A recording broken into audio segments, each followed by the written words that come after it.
Welcome to another episode of the Create Your Vibrant Life podcast. Today, I have a very, very special guest, Jason Mefford. I call Jason my soul brother.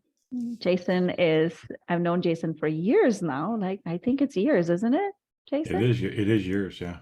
Yeah, years. And we have really journeyed together on so many different dimensions and planes. Literally. Yes, and it's such a treat to have you here. So Jason, tell us a little bit about yourself and we can dive in. Well, I am grateful to be here because again, I I consider you to be a soul sister. So, hey, soul sister, da, da, da. You know, that train song is going through my head right now. So I'll have to sing that to you later, my soul sister. But you know, it's hard to describe me. I'm one of those kind of people that doesn't necessarily like to get put in a box. So I like, you know, professionally, if you go out and look at me, I will tell people I'm an edutainer. People are like, what the hell is that? Well, I educate and entertain at the same time. I'm a conciliary. And they're like, conciliary? Are you in the mafia? Well, no, but I play that advisor role, right? There's a conciliary in the mafia who advises the boss.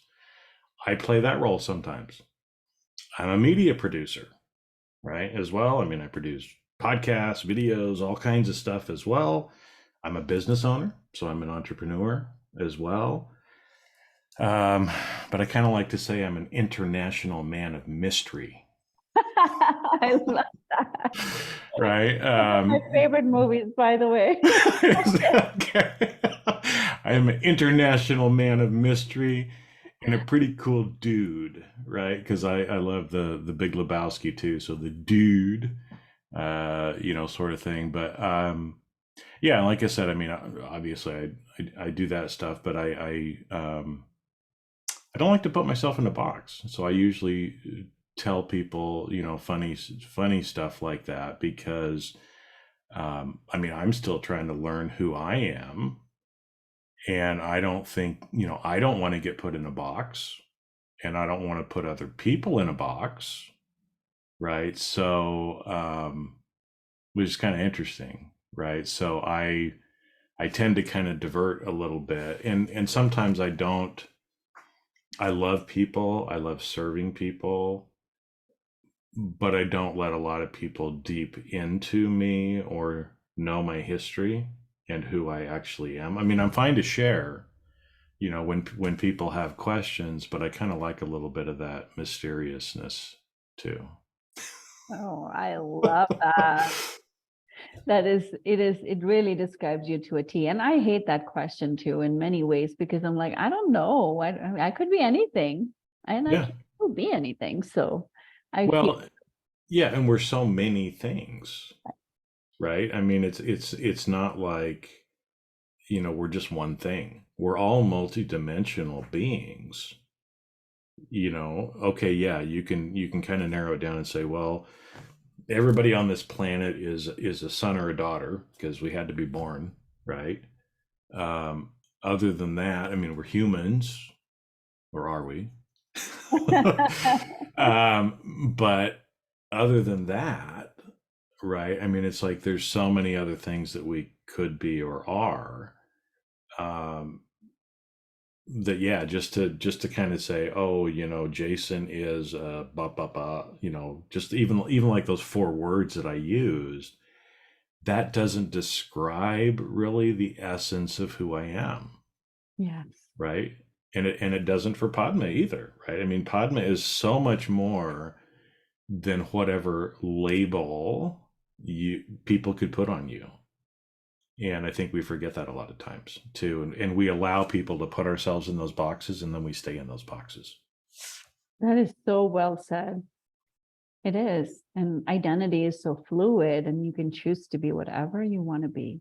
Mm-hmm. Well, and I think what's kind of nice now is we're starting to see, And again, I mean, regardless of people's political beliefs or whatever else, but I mean, terms like gender fluidity, Mm, that wasn't in the mass a few years ago, right? And so that kind of goes along with it, is it's like, well, again, just because someone was born biologically male or biologically female, they may not identify that way. And finally, I think we're starting to open up as a society more to allow people more freedom to be who they really feel like they are, right? And that's a big thing for me, because I think that 90 95 99% of the people in this world are copycats, trying to be like someone else, right? Because maybe there are people that we hero worship is a term that's kind of thrown out there, but a lot of times we try to be like someone else that we respect. yeah. And I get that. In personal development, we're trying to become better, and so having role models is good. But I think so much of the time people end up not being authentic, not being uniquely themselves, because they're just copying what other people are doing instead of learning from those people and then making it uniquely themselves. Right. Yeah. And if you take that back to even children, like when you're even how we box children up based on what we think they need to be versus who they Mhm. truly are. Children should be seen and not heard. Um, we Yeah. grew up in that generation, right? Oh, yeah. Oh, Yeah. so different right now. And Mhm. even with such openness, I still find myself like having to watch when I'm boxing my kids or like asking them to be a certain way. And it's work. I want more and more people to think and be this way, where it can be anything. Just show up. Yeah. Well, and I think, I mean, to you, because I know you've got wonderful children, you're a wonderful mother. I know that. But it's interesting because there are so many structures and beliefs and limitations that we put on ourselves about what it means to be a whatever, fill in the blank, right? And but you're aware of it, right? And so you're trying to make the changes, right? And that's what I love. I mean, people who especially have gone through abuse, physical, emotional, sexual abuse, and it's gone through like for generations in their family, right? I mean, this is just one of those things that just gets passed down.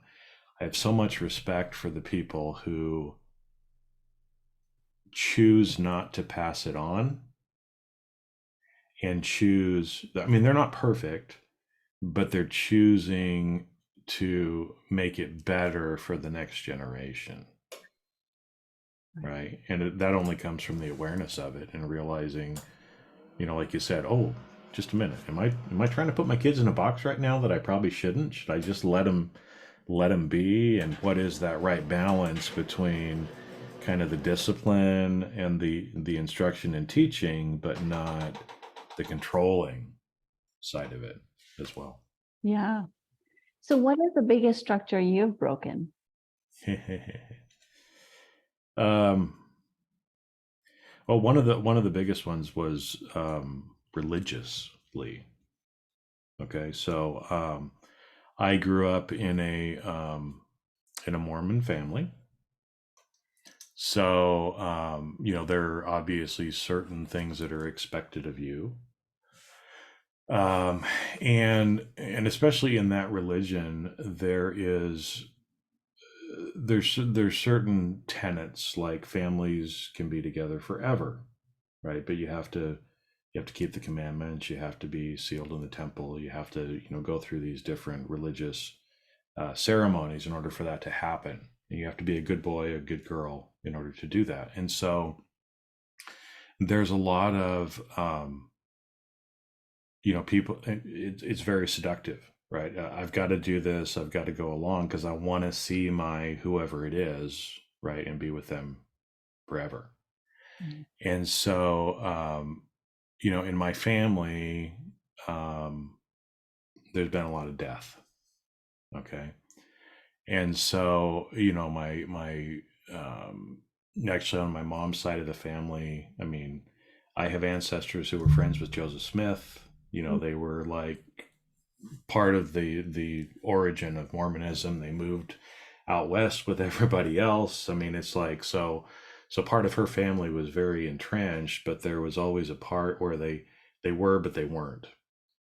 But there were certain things that happened. Again, people dying, choices that my parents made to entrench themselves more in the religion. And so growing up, I was the good boy. I mean, literally, I'm an Eagle Scout. I was that good kid, good grades, never, wanted to do anything to let my parents down, always tried to be a good kid and keep the commandments, be squeaky clean, all that kind of good stuff, right? And then I had a brother die when I was a teenager, right? And so, I had some of that stuff too that was kind of pushing me more that way. But really, the whole time, I knew that parts that there were some truths there, but I knew everything wasn't true. Mm. And so trying to reconcile that while trying to be a good kid, and you know didn't go to college where I wanted to go to college because I was worried that I might go away from the church and then I wouldn't do my mission like I was supposed to do. And so I went to BYU instead the first year. So I made sure I went on the mission like my parents wanted me to. And I came home and I got married quickly and I had kids and I was, doing all this stuff while at the same time realizing that I didn't believe everything. Mm. Right. And it finally, I mean, again, my whole life was wrapped around this. I mean, there's certain churches that your life is really wrapped up in the church. All your friends, all your social activities, I mean, almost everything you do revolves somehow around that religion. And it's not just them. There's others that are that way, or smaller Yeah. communities and Yeah. things like that, where but I didn't have the courage maybe until my mom died because I didn't want to let her down, Mm. right? Of actually being honest with myself and kind of moving away and saying, you know what, look, I don't believe, right, in all this stuff. And but it took her death, me moving to California before I was kind of separated outside of some of that. But still had to walk away from a marriage, walk away from all the friends, start all over completely when I chose to leave that. Now, what I did was I went to the extreme, right? As it was like, here I was, a good little boy, and then all of a sudden it's like, well, if the church isn't true and I don't believe in Jesus the way that I'm being taught, then there's nothing. So I'm an atheist now. So I tried that for a few years, but that wasn't me either, right? So okay, maybe I'm agnostic. So I tried that for a little while. No. So, again, you and I have known each other for years now, and I'm a spiritual person, right? But I don't subscribe to dogma. I don't subscribe to religion. But a lot of the things that are taught in different religions or in spiritual practices are real. They're true, just not in the way that it's usually packaged and fed to people. Mm.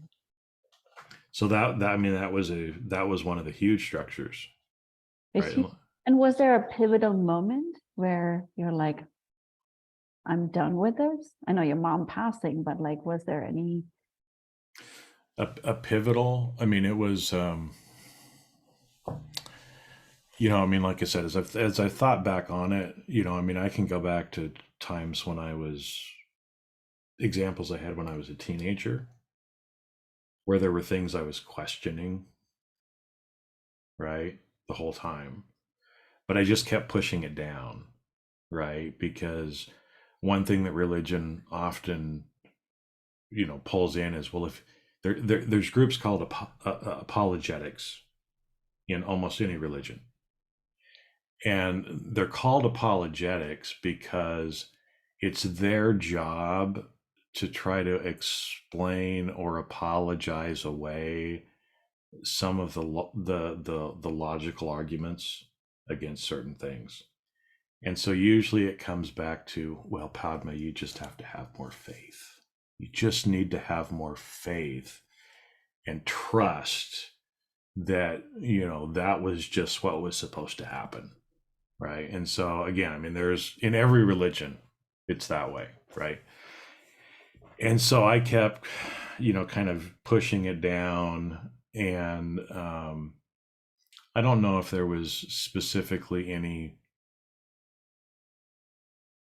one specific thing, but I grew up in Boise, which is white bread country. I mean, it's like, I mean, and especially in the group that I was in, it was very homogenous, very, very insulated in a bubble. And so when I started, well, actually, I mean, some of it was on my mission because I went to Germany on my mission for 2 years, knocking on doors as a Mormon missionary. But I started meeting people, right? Yeah, I was one of those guys in the white shirts and the bicycle. I got pictures to show it and prove to you. Yeah, I was one of those people. Would you like a Book of Mormon? For 2 years. For 2 years, I did that. Wow, that must have really, I'm very curious to hear about how that shaped your experience, because that's very bold in some ways, right? Well, it is. I mean, selling religion is one of the hardest things to try to do, I right? know, exactly. Did you But, have anything after that? well, really? But what was interesting, because on a mission like that, you're given rules, right? Because again, I mean, here you have 19 and 20-year-old boys mainly living away from their parents. So they put a lot of very structured rules around you with like the threat of hell and damnation if you break the rules kind of thing.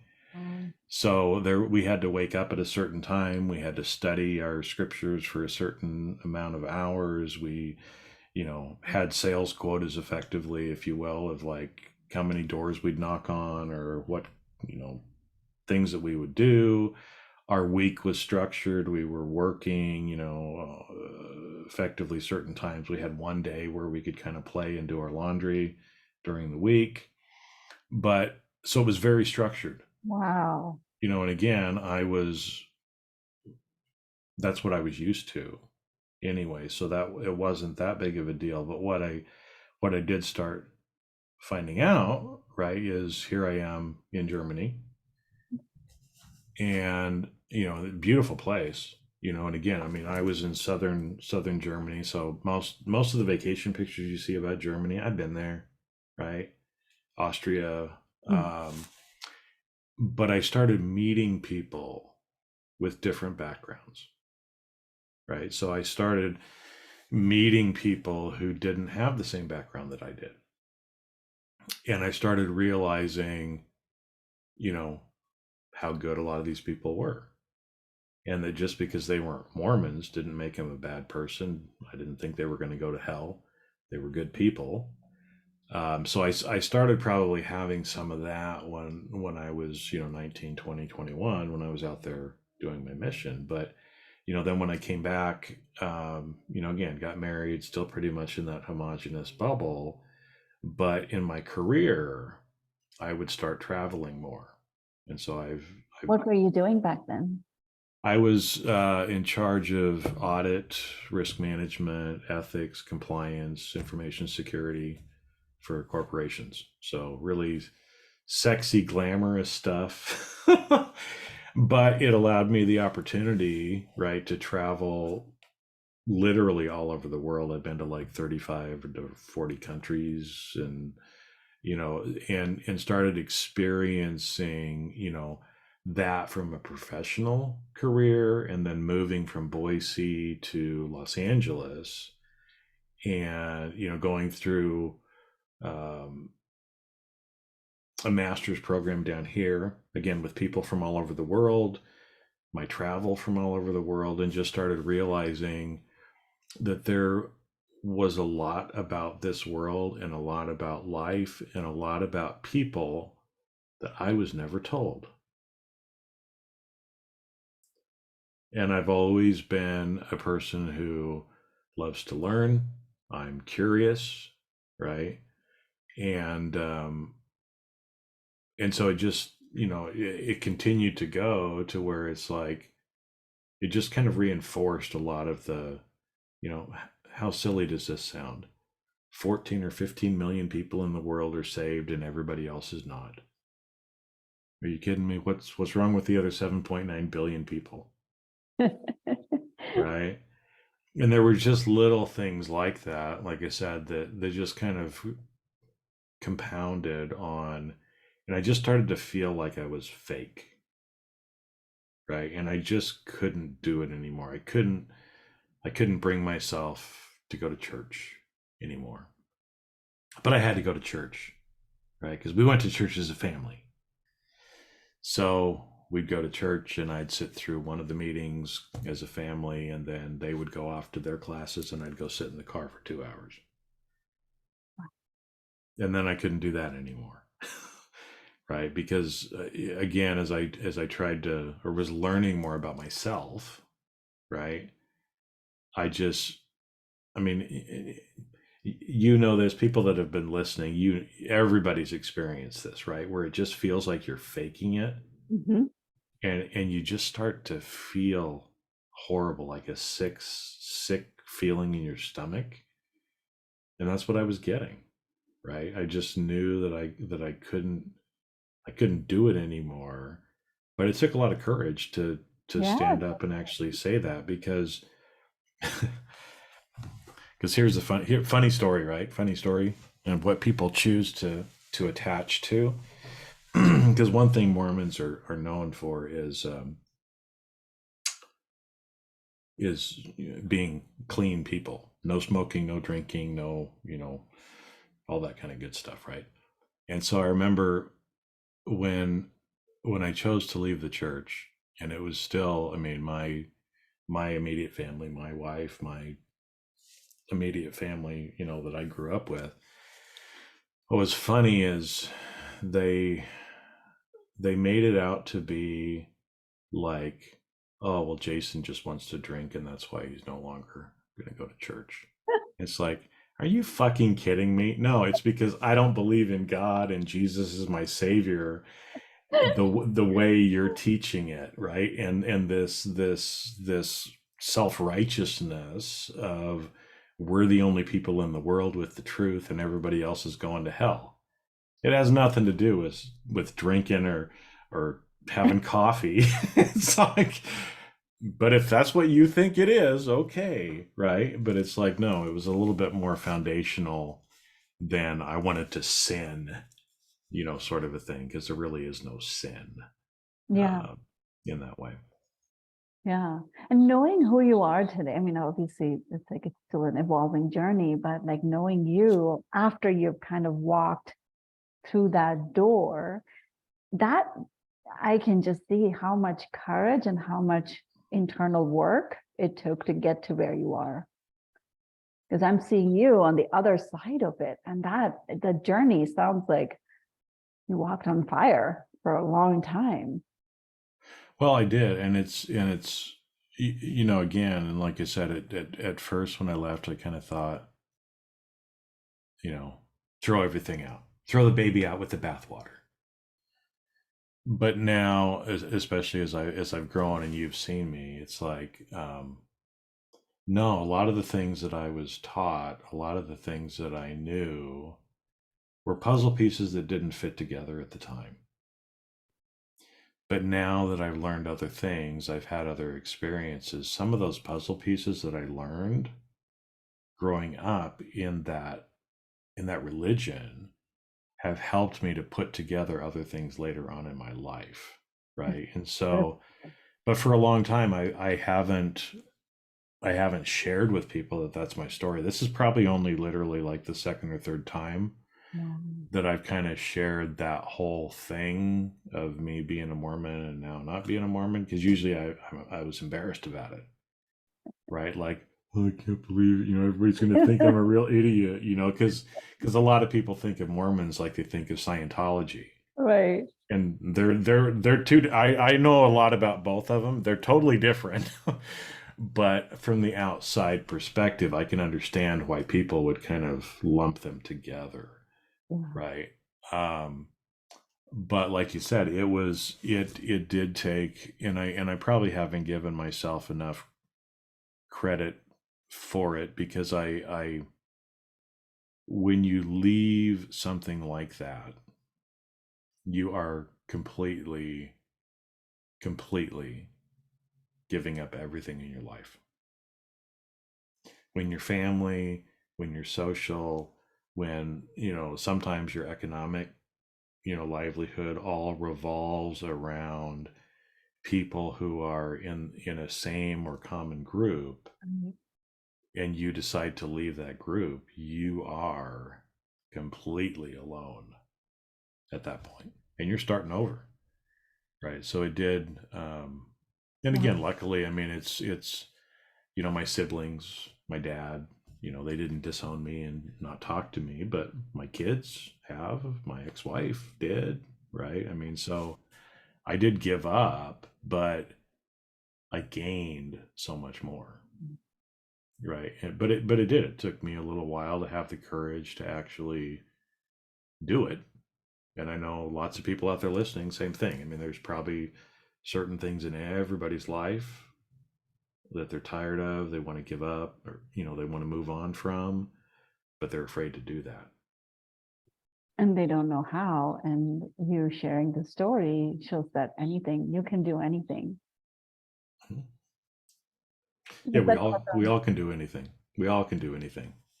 There's that you can always find someone who has done whatever it is that you want to do.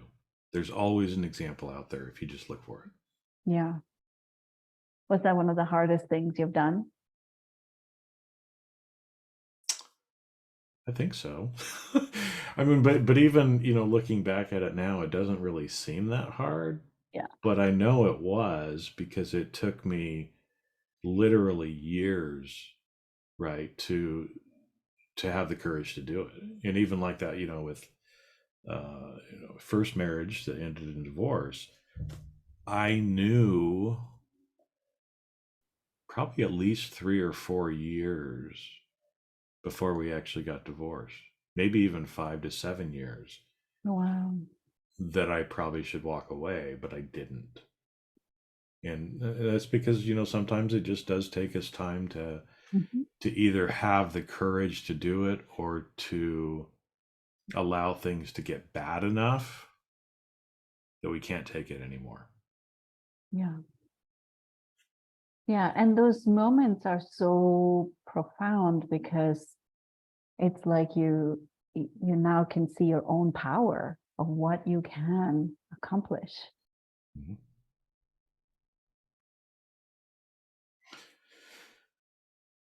Yeah.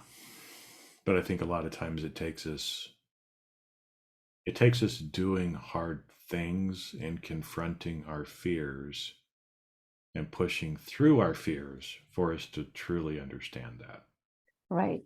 right? And so, like, as an example, I grew up in Boise, so it's not like there's a bunch of water there.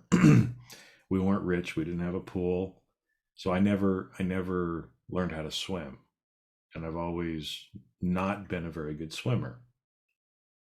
um I did the basic to get my Boy Scout swimming certificate stuff passed off, but so I've always been afraid of, in fact, I've been afraid of drowning a lot of my life. So I don't know if that's a past life thing or not, but I did have an experience where, when I was a scout, we were up in the mountains, Salmon River, we were canoeing, whitewater canoeing on it, And we wanted to get across to the other side where there was this like natural hot springs that we wanted to go sit in. And so everybody else in the scout troop just jumped in and started swimming to go to the other side. And here I am. I'm like, shit, I'm not getting left behind. I jumped in too. I started swimming. Everything was going great. Then the waves start coming. It's like, oh, I turn over on my back, right, to try to go that way because I'm like, but I'm not doing well. And I get to the other side. Actually, I was out in the middle. And there's the old thing of you go down twice, third time you don't come back up. I don't know if that's true or not, but that's kind of like I went down twice in the middle of the river, and that really freaked me out. Obviously, I mean, heart was racing, everything else, adrenaline starts kicking in. Somehow I make it to the other side, and I get there, and I feel like, you should feel like you can relax at that point, pull yourself out on the beach. No, I ended up on a literally like a sheer rock wall that was full of like moss and algae or whatever. So I was here. I was trying to scramble to hold on to something, but I couldn't hold on to anything because it was slippery, and I was just sliding along the rocks on the other side too. Right. So I did have a very traumatic experience in my life as well with drowning, which didn't help my fear of drowning, did it? you know. Um, so if you fast forward many years, right? I was in Saudi Arabia doing some work, and one of my friends, superstar scuba diver. I mean, this guy's like rated to do solo scuba, which is unheard of. And so he's like, this is some of the best scuba in the world. You're here over the weekend. Please let me take you out. You will be completely safe. I will do everything right. I've done this many times before. All you have to do is just breathe, and I will, do everything, but I want you to experience this.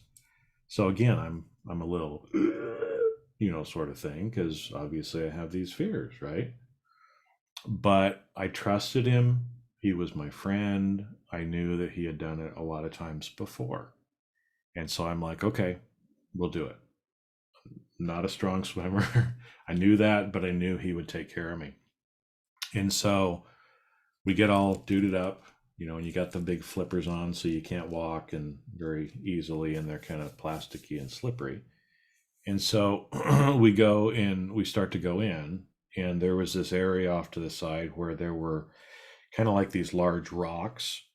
So you kind of like walk down on the rocks to then be able to hop in and do the scuba. And so we start walking down, and of course it's the Red Sea. It's not a lake, so there's still waves and stuff because it's a large body of water. And so there were little waves that were kind of coming in and crashing in this little holding area where the rocks were. Not a big deal, right? Not like huge tsunami waves or anything. But I was a little nervous. But again, I was trying to calm myself down and not freak out. And so I started walking on the rocks on these flippers that were slippery, and I started kind of slipping because there was again the moss and algae Wow. on the rocks. Until I told it this story this time, I didn't put the two of those together, but wow.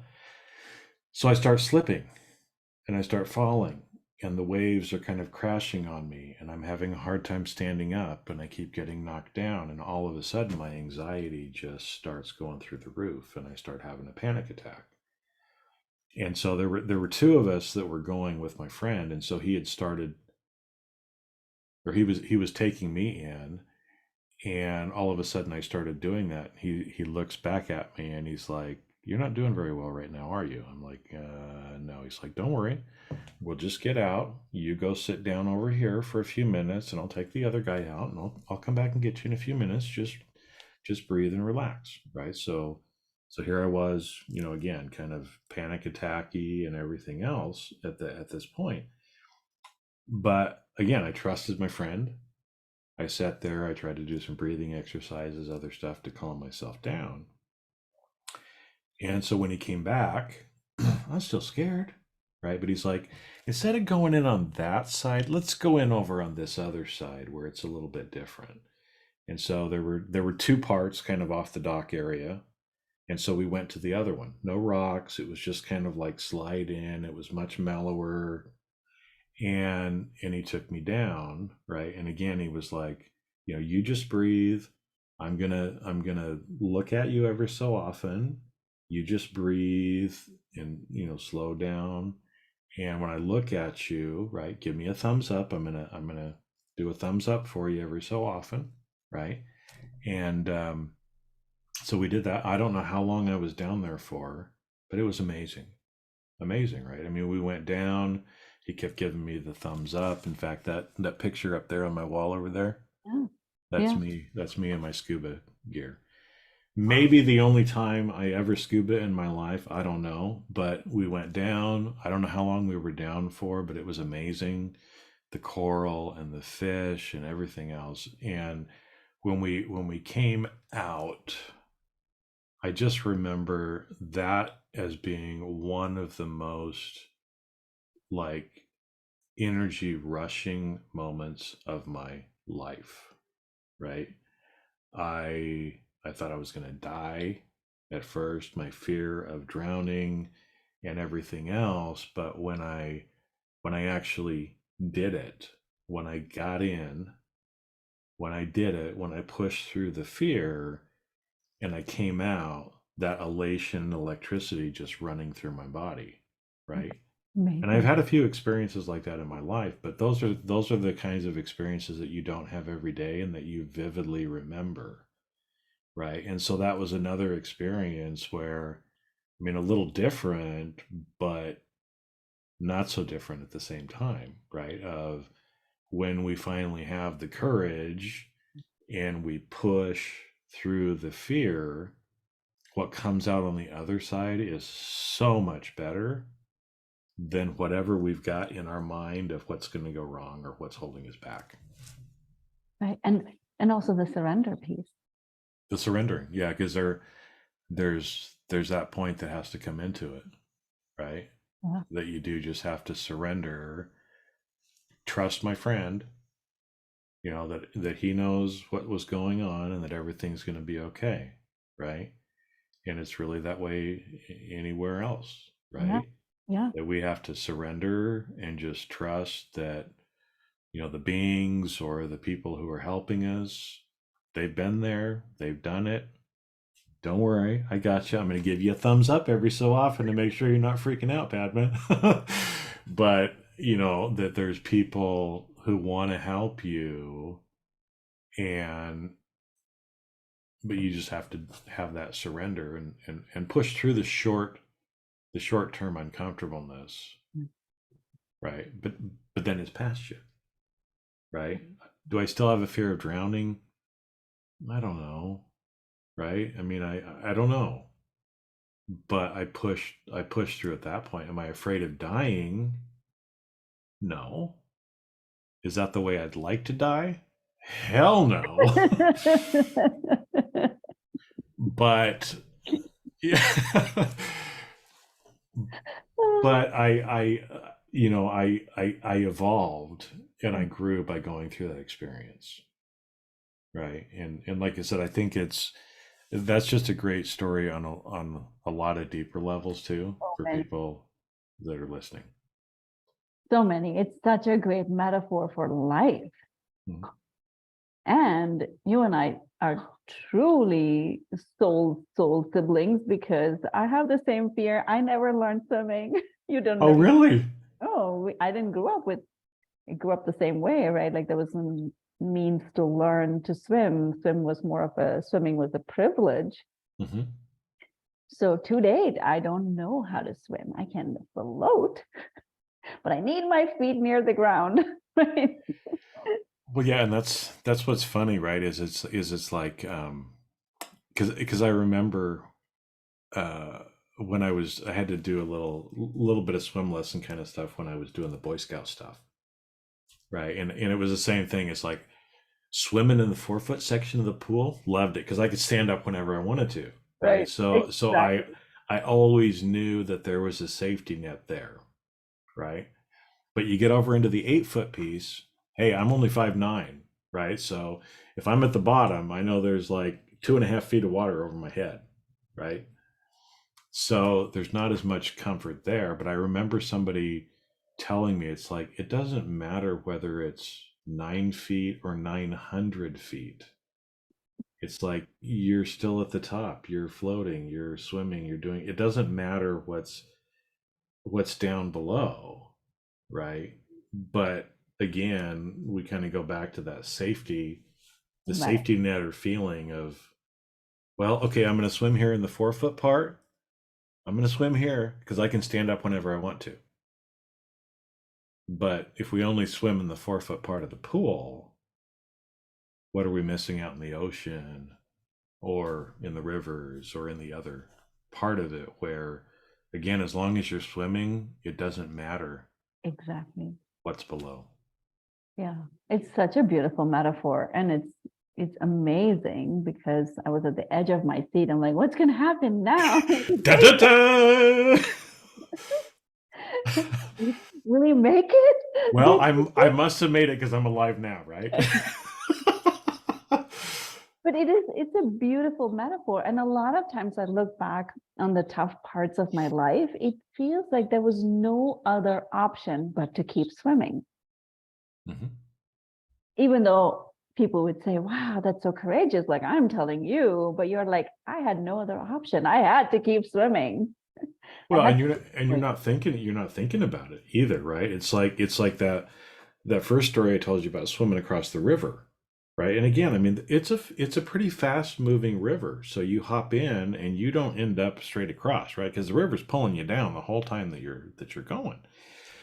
And I don't really remember the last half or how I got over. Like I told you, I went down twice and I thought, oh shit, if I go down again, I am dead.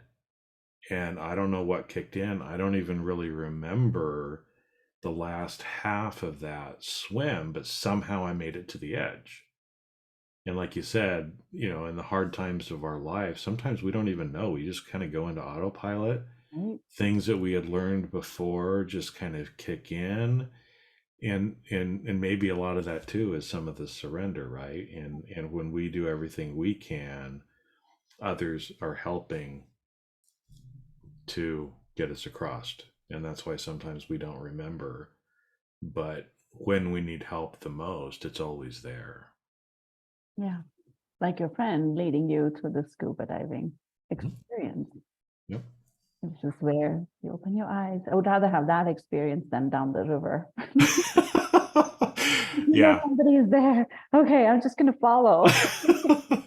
Well, yeah, because it's, again, you get to the other side and it's like, I mean, I was 13 years old, I think.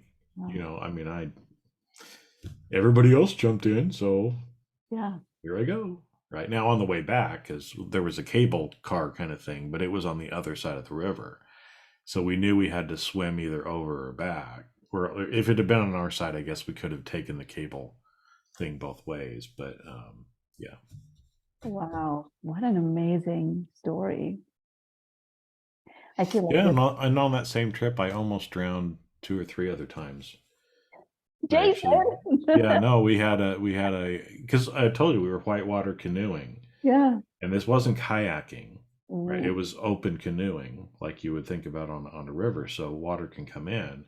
And yeah, one of the rapids we went down, I remember the guide kind of stopped us before we went down the rapids, and he would stop in the calm water, and then he would kind of show us the rapids, and he's like, you don't notice it, but right over here there's this hole. It was like a spinning kind of like tidal wave thing. He's like, don't go there, right?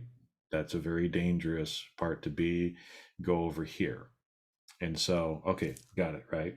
And then we start going down, and me and the guy that are in the canoe, something happened, and all of a sudden the canoe turned and we went right into that thing, flew out, got pinned up against a rock, and literally, if the canoe had been turned sideways, the canoe would have wrapped around me and smashed and killed me against that rock. So yeah, there were several. I didn't tell my parents. 'Cause it's like, they're I'm sending their thinking kid out like, on. wow, look at that. I mean, I guess they had different standards back then compared to now. Like, if you're gonna let kids be on a white Well, raft. I think we had life vests on, but I mean, yeah. So anyway, I went down that rapid, not in my canoe. That was an experience. Ooh, wow, that's amazing. Wow. You have many stories. I have a feeling you have many stories like this. Yeah, So there's a lot in there.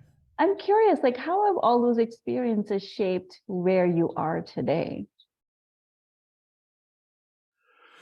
Well, it's made me the person that I am, right? I mean, I like to think that I'm a very relatable person because I see people for who they are, and I have experienced a lot of things in my life, Mm. right? I mean, again, I told you at the beginning, I'm an international man of mystery, but as we talk, even though we've known each other for years, in the subsequent continuing years and decades that we're friends, you're going to learn a lot more things about me that you never would have even expected. And so, most things that people struggle with, death, divorce, bankruptcy, financial issues, suicide, children issues, uh, and the list can go on and on and on and on and on and on, right? Losing, getting fired, all kinds of stuff. I've experienced all of those things. So I've gone through a lot in my short life of what other people go through. So I have empathy for other people because I've gone through it. I know what it feels like. I know how it feels, right? Um, I've accomplished a lot. I've done a lot. I've had literally. I mean, I started working when I was 8 years old, and again, this was a different time. But yeah, I started working on all the school holidays when I was 8 years old, and so I've done all kinds of jobs as well: construction, cleaning toilets, realtor. Uh, I've done all kinds of stuff over time, plus all my whole professional career. And so I can relate to a lot of different people because I've done a lot of different things and I've worked with a lot of different kinds of people my whole life.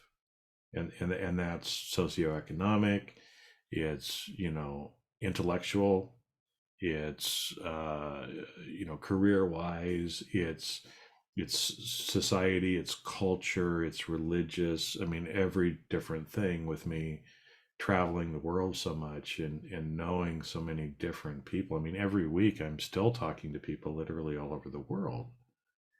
And so, having all of those experiences, I think, helps it so that I can relate Yeah.